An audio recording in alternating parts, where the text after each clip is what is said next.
Pak Mahfud 10 tahun yang lalu,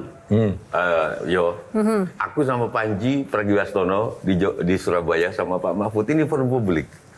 Aku tanya waktu itu, Pak Mahfud, 10 tahun yang lalu, kekayaan Pak Mahfud berapa? 54 miliar waktu itu kalau nggak salah.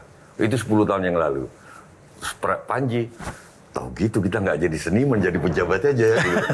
Nah, saya tanya, karena ini urusannya sama pejabat publik, waktu mundur dari Menko, kekayaan Pak Mahfud berapa? Itu nggak mungkin saya bilang di 10 tahun lalu tuh punya kekayaan 54 miliar. Berapa? Sekarang aja cuma 34. Berarti saya salah dengar. Salah dengar pasti. tapi artinya meningkat tapi waktu itu miliar, dan intinya yang saya mau tanya, sebetulnya jadi pejabat itu nggak ngapa-ngapain aja udah kaya. Iya, iya kan? Saya beritahu. Kenapa sih orang masih korupsi? Ini gajinya pejabat nih. Resminya memang kalau gaji menteri itu 19 juta. Cuma 18 juta. Tetapi take home-nya banyak itu. Yang dibawa pulang bisa 150 rata-rata minimal. Dan itu bersih. Ditambah remunerasi dianggap 100%. Ditambah uang operasional yang itu bisa dipakai untuk apa saja. Itu 125 juta. Saya 20 tahun lebih menjabat dan segitu dapatnya. Saya simpan semua, bisa lebih dari 30 miliar. Itu yang korupsi itu orang gila tuh. Tapi itu dibantah. Kan Pak Mahfud kan ketua MK juga. Iya. Sidang tuh kan dapat duit juga, Pak. Oh iya. Itu cukup. Saya waktu keluar dari MK tuh kaget. Loh kok hartanya banyak ya gitu. Kan itu langsung disetor ke bank.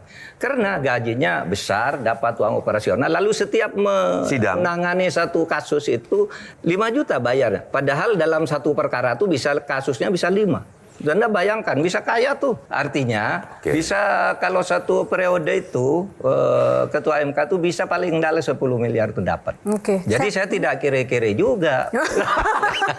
Saya beritahu yang lebih menggilakan lagi, gini loh. Banyak pejabat-pejabat itu yang merangkap, misalnya orang setingkat dirjen itu, merangkap menjadi komisaris di BUMN tuh. Gajinya sendiri dia tidak sampai 50 juta sebagai dirjen.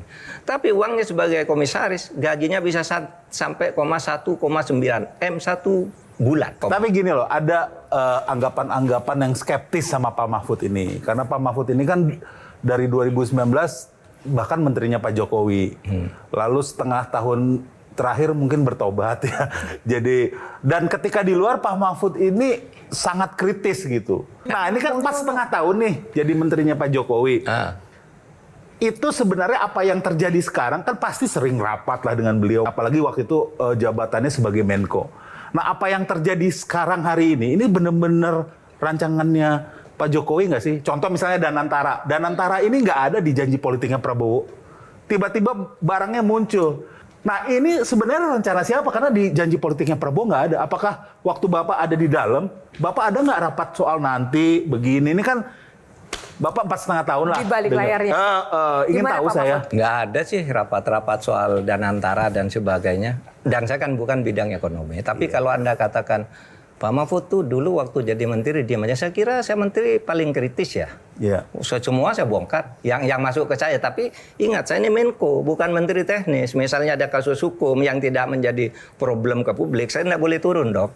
Kan sudah ada Menteri Jaksa Agung punya undang-undang sendiri, Polri undang-undang sendiri, Menkumham punya undang-undang sendiri. Menko itu tidak ada undang-undangnya. Hanya diberi kuasa oleh Presiden untuk mengkoordinir. Jelajahi cara baru mendapatkan informasi. Download Metro TV Extend sekarang.